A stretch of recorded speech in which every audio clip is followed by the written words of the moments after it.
11'e tayar olsun diye onu. Evet arkadaşlar, en hızlı şekilde bir tandırlama yaptık. Çok da güzel olmuş. Bu gece saat 11.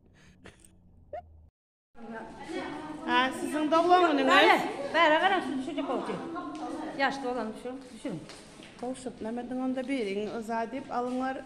Doğulanınız kutlu olsun umuydun adından Türkiye'den. Tandırlama, arağı, arak. Mihmanlar öyle değil, mihmanlar da köre. Ha, durun da ben ona